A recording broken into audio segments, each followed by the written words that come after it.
He rolled into the bank like any other customer, an elderly man in a worn jacket and wheelchair. But when the teller mocked him and refused service, she had no idea she was humiliating the man who owned the bank. What happened next, it changed everything.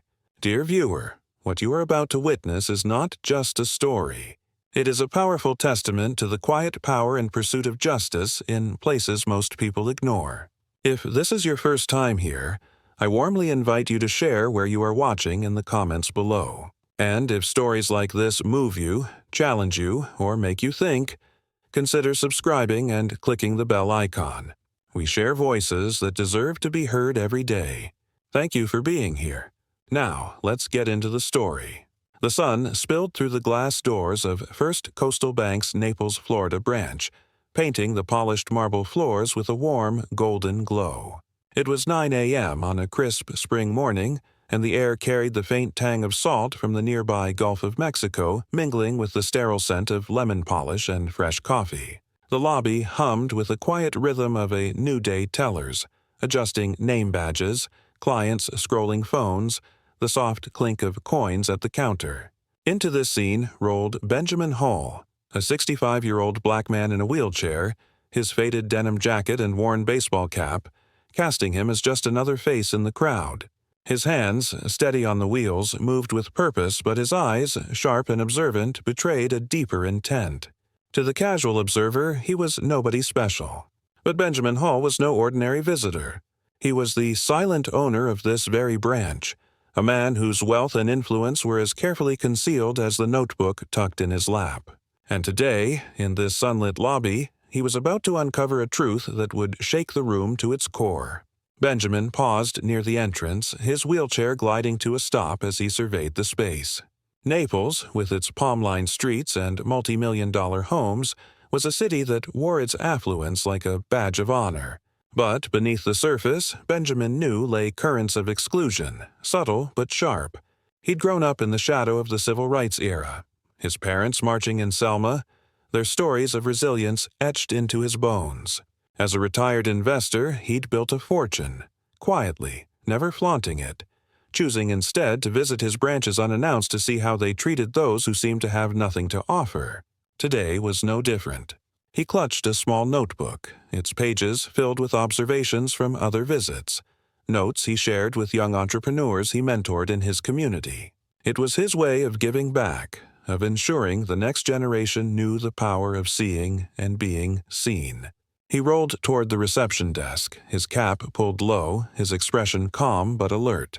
The lobby was sparse, a mother and son in the waiting area, an elderly man sipping coffee, a woman in a power suit flipping through a planner. Behind the counter stood Lauren Mitchell, a white woman in her late 30s. Her platinum hair cut in a sharp bob, her makeup meticulous. She glanced up as Benjamin approached her eyes, flicking over his denim jacket, his wheelchair, his black skin. Her lips tightened not into a smile but a judgment. "Can I help you?" she asked. Her tone clipped her gaze, barely meeting his. Benjamin's voice was gentle, almost deferential. "Good morning. I'd like to speak with the branch manager, please." Lauren's eyebrow arched her fingers, pausing on her keyboard. "Do you have an appointment?" she said, already turning back to her screen. "No," Benjamin replied, "but I'd appreciate a moment of their time." Lauren sighed loud enough to carry and leaned toward a co-worker, muttering, "Another one here to waste our time." The words weren't shouted, but they sliced through the lobby sharp and deliberate. The mother in the waiting area frowned, her son shifting uncomfortably. Benjamin's hand tightened on his notebook, but his face remained a mask of calm. He'd heard worse, lived through worse store clerks trailing him police lights in his rear view, the sting of being dismissed. But this moment, this slight felt heavier, a test of a world he'd hoped had changed. Lauren's voice rose, her patience thinning. "Sir, unless you're a client with a real issue, the manager's busy. What do you want?" Benjamin tilted his head, his eyes steady. "I'm here to discuss branch operations," he said, his tone even but firm. Lauren scoffed, rolling her eyes. "Operations, you look. If you're here to complain about a fee, there's a form online." Her words dripped with condescension, each syllable a brick in a wall meant to shut him out. The elderly man by the coffee station whispered to a woman beside him. She's talking to him like he's nothing. Benjamin heard it, felt the room's eyes on him, but he didn't flinch. He was calculating, weighting his notebook, a silent witness to the truth unfolding. A man in a blue name tag, Carlos Rivera, client services representative, stepped from a side hallway, his brow furrowed. "Mitchell," he said, voice low but pointed. "Maybe we should hear him out." Lauren shot him a glare. "I've got this, Carlos. Go back to your desk." Carlos hesitated, his eyes meeting Benjamin's. For a moment, a flicker of recognition, not of who Benjamin was, but of the wrongness of the scene. Benjamin nodded slightly, a gesture of gratitude, then turned back to Lauren. "Please," he said, "just the manager." Lauren slapped a clipboard on the counter. "Write your name. Maybe someone will get to you." Eventually, Benjamin didn't touch the clipboard. Instead, he opened his notebook, revealing a tri-folded letter embossed with First Coastal Bank's corporate seal. He slid it across the counter, his hand steady. "Please give this to your manager," he said. Lauren's eyes narrowed, her manicured nails pushing the letter aside. "We don't take random papers," she snapped. "If you're not a client, you need to wait like everyone else." The lobby tensed, the mother whispering to her son, the woman in the power suit looking up from her planner. Benjamin's calm was unshaken, but his eyes burned with purpose. He'd come to observe, to test. But Lauren's cruelty was more than he'd expected, and it was about to cost her everything. The air shifted, a quiet storm brewing. Benjamin knew the camera above the counter was rolling, capturing every word, every sneer. He thought of his parents beaten for daring to vote and his mentees, young dreamers facing a world still quick to judge. This wasn't just about him. It was about them, about every person dismissed for how they looked. Lauren thought she held the power, but Benjamin was no ordinary man. In seconds, the truth would unravel and her career would crumble. Stay with us, dear reader. This story of dignity and justice is just beginning, and its light will shine brighter than Naples' sun. The morning sun streamed through the glass walls of First Coastal Bank's Naples, Florida branch, casting sharp shadows across the marble floor. At 9:05 a.m., the lobby buzzed with a quiet tension, the air thick with unspoken judgments. Benjamin Hall, a 65-year-old black man in a wheelchair, sat before the reception desk, his faded denim jacket and baseball cap belying his identity as the branch's silent owner. His request to see the manager had been met with scorn from Lauren Mitchell, a white teller in her late 30s, whose sharp words, "Another one here to waste our time," still echoed in the room. Benjamin's hand rested on his notebook where he jotted observations for the young entrepreneurs he mentored, but his eyes were fixed on Lauren, calm yet piercing. The lobby was a stage, and Lauren, unaware of the camera above, where the weight of her actions was about to deepen a divide that would expose her prejudice and spark a reckoning. Lauren leaned against the counter, her platinum bob framing a face taut with impatience. "Look, sir," she said, her voice laced with condescension. "If you're here to beg for a loan or complain about fees, there's a website for that. The manager doesn't do walk-ins." Her words carried across the lobby, drawing eyes from clients, a mother and her teenage son, an elderly man sipping coffee, a woman in a power suit named Margaret Ellis. Benjamin's expression didn't shift, but his fingers tightened on his notebook, a silent record of this moment. He thought of his parents who'd faced fire hoses in Selma for daring to demand respect, and his mentees who'd inherit this fight. "I'm not here for a loan," he said, his voice low but steady. "I'm here to discuss branch operations. Please call the manager." Lauren's laugh was sharp, a blade meant to cut. "Operations, you?" She turned to a co-worker, muttering, "What's next?" "He's going to tell us how to run the vault." The remark landed like a stone, rippling through the lobby. The teenage boy shifted, whispering to his mother, "Why is she talking to him like that?" His mother frowned, her hand tightening on her purse. Margaret Ellis looked up from her planner, her eyes narrowing. Benjamin remained still. His calm, a deliberate choice honed over decades of navigating spaces that tried to diminish him. He'd learned long ago that silence could be a weapon revealing more about others than words ever could. Carlos Rivera, a Latino client services representative in his late 40s, stepped closer from a side desk, his blue name tag glinting under the fluorescent lights. "Ms. Mitchell," he said, his voice firm but respectful. "Maybe we should get the manager." Lauren's head snapped toward him, her eyes flashing. "Stay out of it, Carlos. I've got this." Carlos hesitated, his jaw tight, but his gaze met Benjamin's, offering a silent apology. Benjamin nodded slightly, acknowledging the gesture. He knew allies often faced their own battles, caught between duty and fear. Across the lobby, Aisha Brooks, a young black teller in her early 20s, watched from her station, her fingers hovering over her phone. She'd seen Lauren's sharp tongue before, aimed at clients who didn't look wealthy. But this felt different, cruer, more personal. Aisha's heart raced. She wanted to speak to call out the wrongness, but fear of retaliation held her back. Instead, she opened her camera app, her thumb trembling as she hit record, capturing Lauren's sneer and Benjamin's unshaken poise. The act felt small, but it was hers.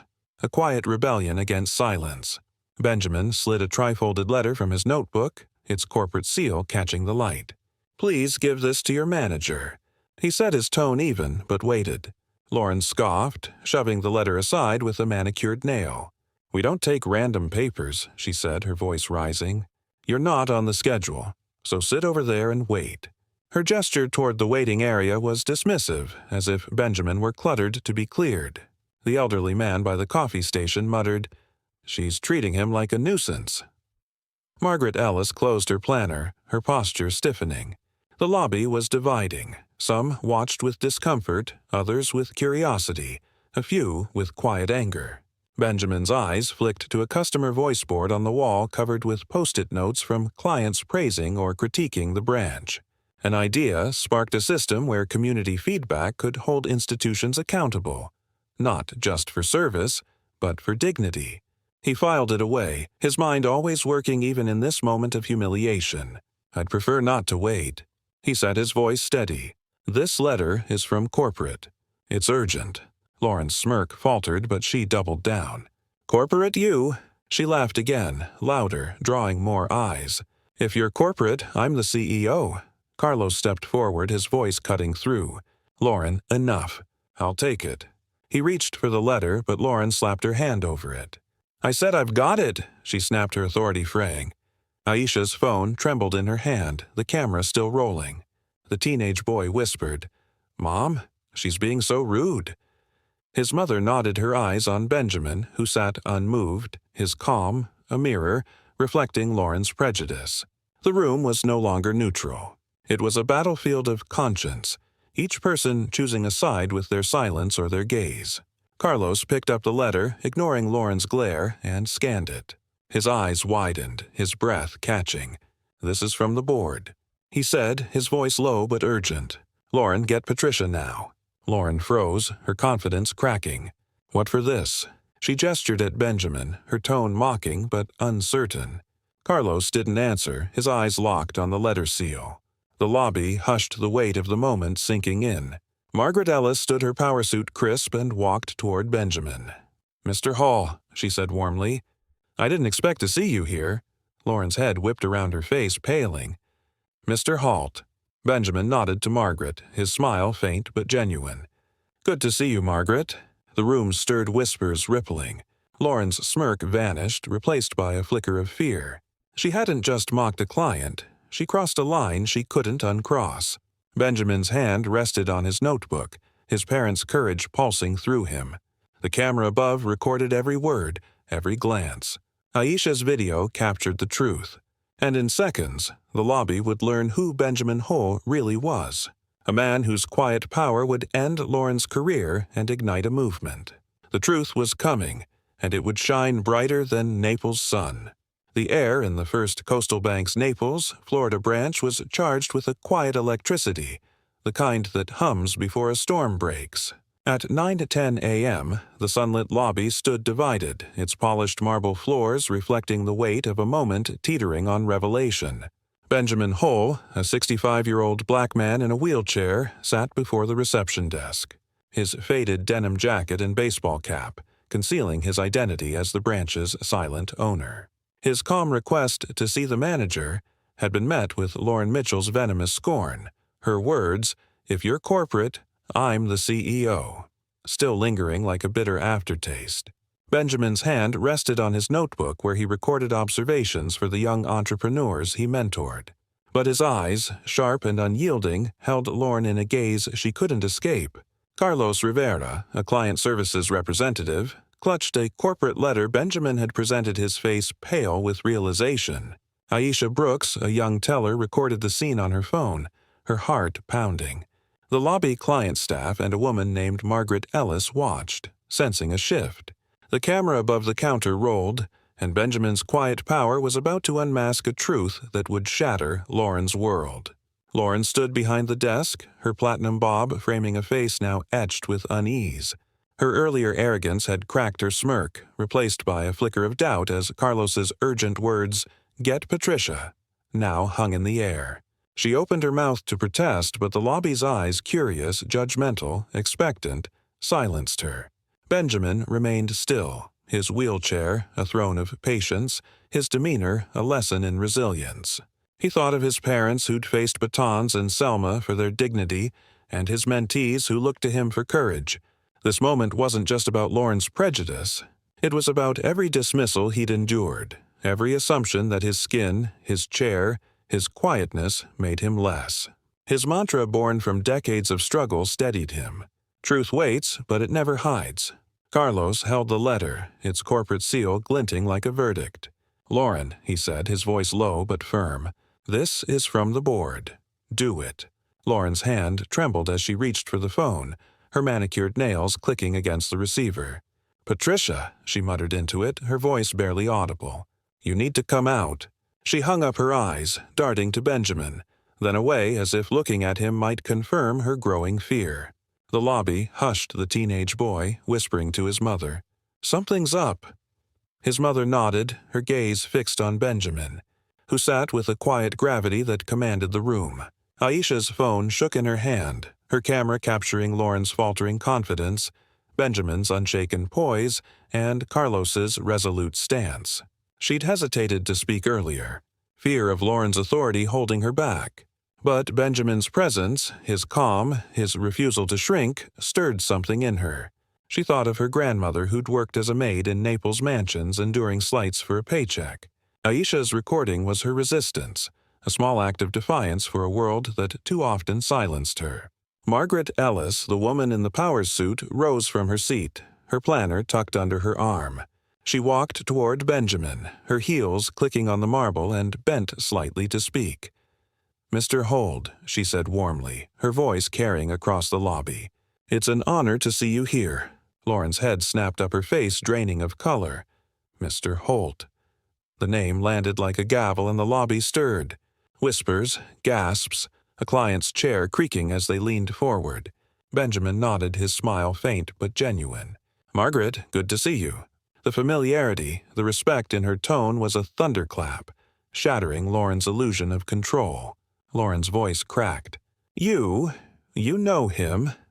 Margaret straightened her gaze, cool but piercing. "Of course. Mr. Hall isn't just a client. He owns this branch." The words were a detonation reverberating through the room. The teenage boy's eyes widened, his mother's hand covering her mouth. The elderly man by the coffee station nodded as if he'd suspected as much. Aisha's phone steadied her recording, now a lifeline to truth. Lauren staggered back, her hand gripping the counter, her world unraveling. "That's impossible," she stammered, but her voice was hollow, drowned by the weight of Margaret's revelation. Benjamin spoke, his voice low but resonant. "It's not impossible, Ms. Mitchell, it's just not what you assumed." His words were a mirror reflecting Lauren's prejudice back at her. He turned to Aisha, his eyes meeting hers for the first time. "Young lady," he said softly, "trust your voice. It matters." Aisha's breath caught her grandmother's strength surging through her. She nodded, her phone, still recording her fear, giving way to purpose. Benjamin's encouragement wasn't just for her.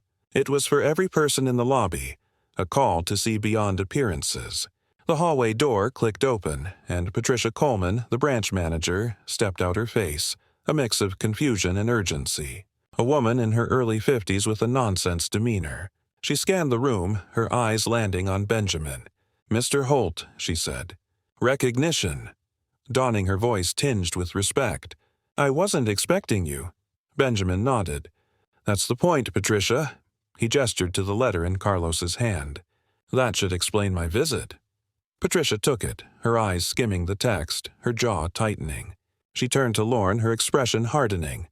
"Ms. Mitchell, my office now." Lauren's face crumpled, her earlier bravado gone. "I didn't know," she whispered, her voice breaking.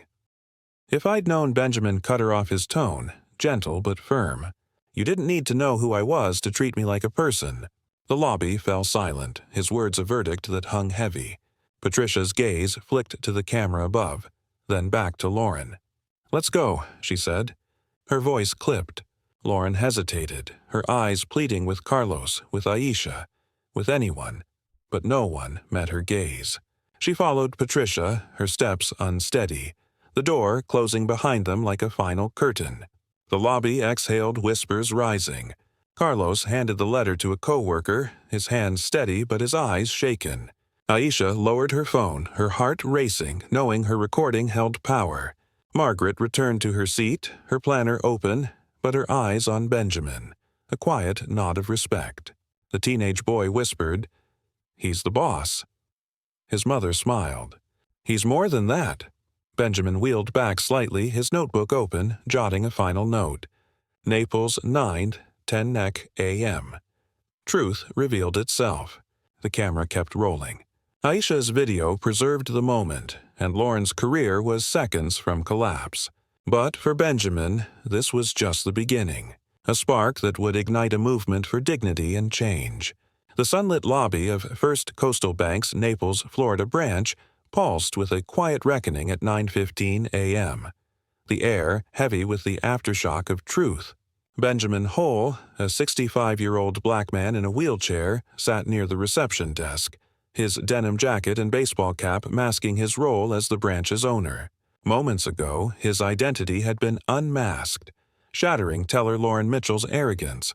Her mocking dismissal of him as a nobody had been exposed by a corporate letter, Margaret Ellis's recognition, and the silent gaze of a lobby divided. Now, as manager, Patricia Coleman led a shaken Lauren to her office.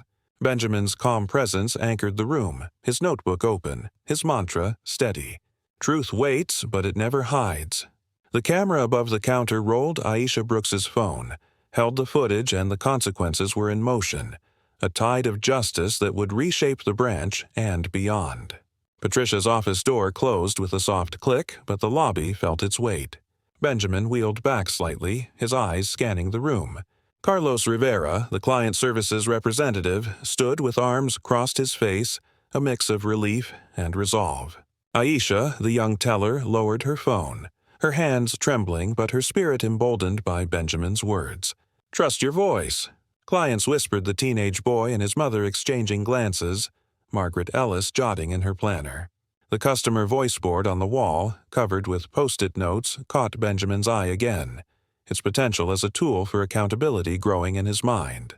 He thought of his parents' sacrifices in Selma, their unyielding dignity, and his mentees who deserved a world where respect wasn't contingent on status. This wasn't just about Lauren. It was about a system that let her bias thrive. Inside the office, Patricia faced Lauren, her expression steely. She opened her laptop, pulling up the security footage synced to the branch's server. The screen replayed Lauren's sneer, her dismissive words. "If you're corporate, I'm the CEO." And Benjamin's unyielding calm. Lauren's voice cracked. "I didn't know who he was." She pleaded, her hands twisting in her lap. Patricia's gaze was unyielding. "That's not the issue, Lauren. You treated a person like they didn't matter. That's not who we are." She slid Lauren's badge across the desk. "Your employment is terminated. Hand over your login credentials." Lauren's face crumpled, but she complied, her fingers shaking as she typed. Within minutes, she was escorted out, badge gone. Her career ended by her own words captured on tape. Back in the lobby, Benjamin spoke to Carlos, his voice low. "Thank you for stepping in."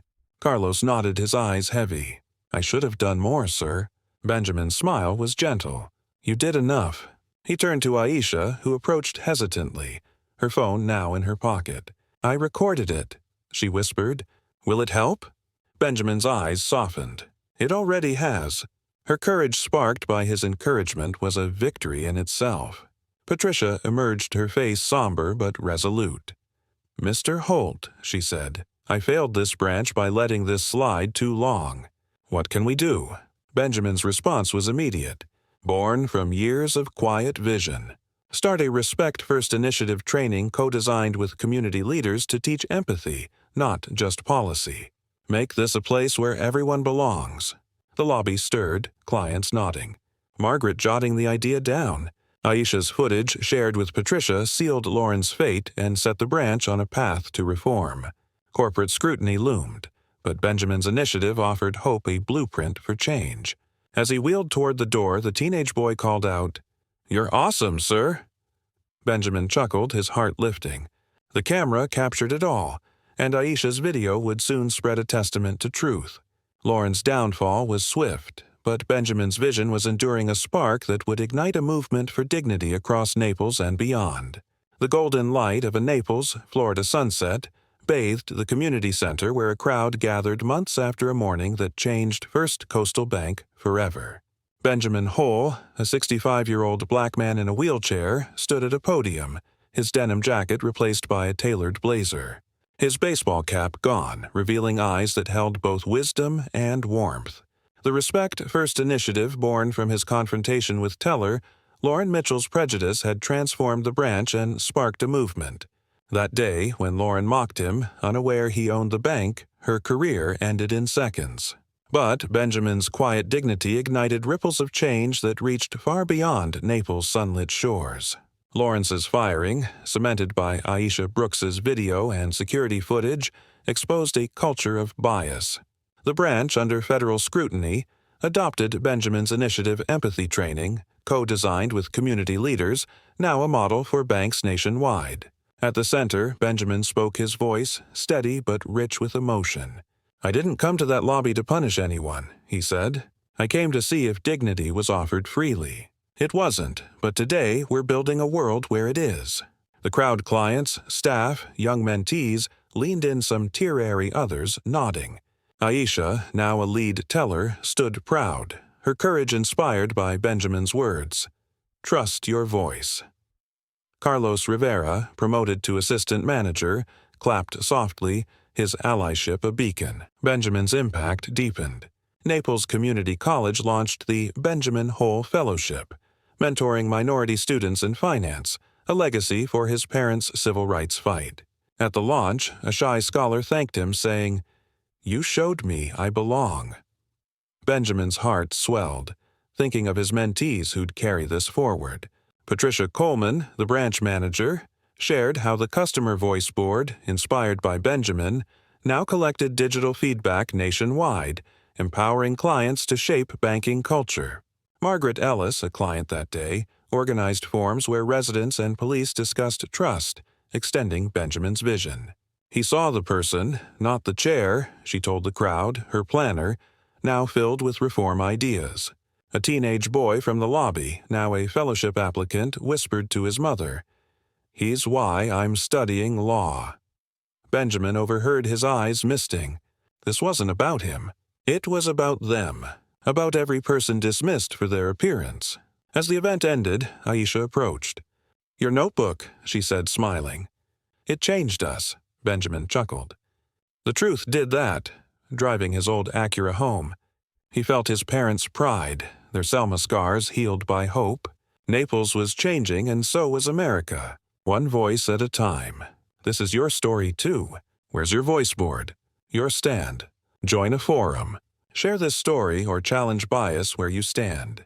Benjamin's ripples live in every act of dignity. Let's keep them spreading, lighting the way for a world where everyone belongs. In the sun-drenched lobby of First Coastal Bank's Naples, Florida branch, a single morning unfolded a story that would echo far beyond its marble walls. Benjamin Hull, a 65-year-old black man in a wheelchair, entered unannounced, his faded denim jacket and baseball cap, masking his identity as the branch's silent owner. A retired investor shaped by his parents' civil rights struggles in Selma, Benjamin, sought to observe how his bank treated those who appeared unremarkable. What he encountered was Lauren Mitchell, a teller whose prejudice led her to mock and dismiss him unaware of his power. Her words, "If you're corporate, I'm the CEO," cut deep. But Benjamin's calm resolve, rooted in decades of resilience, turned her arrogance into a catalyst for change. Within minutes, his corporate letter, Margaret Ellis's recognition, and Aisha Brooks's recorded footage unmasked his authority, ending Lauren's career and sparking a movement. The story unfolded with quiet intensity. Lauren's bias, exposed by Benjamin's strategic patience, divided the lobby clients like Margaret and a teenage boy watched in shock, while Carlos Rivera and Aisha took small but courageous stands. The security camera and Aisha's video captured the truth, leading to Lauren's swift termination by manager Patricia Coleman. But Benjamin's vision stretched beyond punishment. He proposed the Respect First initiative, a training program co-designed with community leaders to foster empathy, transforming the branch and inspiring banks nationwide. The Customer Voice Board, a wall of Post-it notes, became a digital platform for client feedback, empowering communities. Naples Community College established the Benjamin Hall Fellowship, mentoring minority students in finance, ensuring his legacy would shape future leaders. Benjamin's story is a testament to the power of dignity in the face of prejudice. His notebook filled with observations for young entrepreneurs symbolized his commitment to mentoring others through quiet example. Aisha's courage, Carlos's allyship, and Patricia's reform reflected the ripple effect of one man's stand. From a humiliated elder to a beacon of change, Benjamin proved that true power lies not in loud displays, but in unwavering truth. His parents' sacrifices, his mentees' dreams, and his own unyielding spirit converged in that lobby, lighting a path for a world where respect is universal. The lesson from Benjamin's story is profound dignity is not earned by status, but owed to every person, and prejudice thrives only in silence. In today's fast-paced, often divided world, we must challenge assumptions, whether in workplaces, communities, or daily interactions. Like Benjamin, we can observe before acting, choosing patience to reveal truth. Like Aisha, we can trust our voice using tools like smartphones to amplify justice. Like Carlos, we can stand as allies even when it's risky. Practically, this means listening to those dismissed, questioning unfair treatment, and fostering spaces where all feel valued. Be it through community forums, workplace initiatives, or simple acts of kindness. Apply this by examining your own biases. How do you judge those who seem less? Start small. Smile at a stranger. Speak up when you see unfairness, or join local dialogues on equity. Create your own customer voice board in your community, amplifying unheard voices. Benjamin's legacy challenges us to act, ensuring no one is diminished by a glance. If this story moved, you subscribe to our channel to support more stories that inspire change. Your support fuels our mission to share voices like Benjamin, sparking hope and action. Hit the bell icon, share this story, and let's build a world where dignity reigns.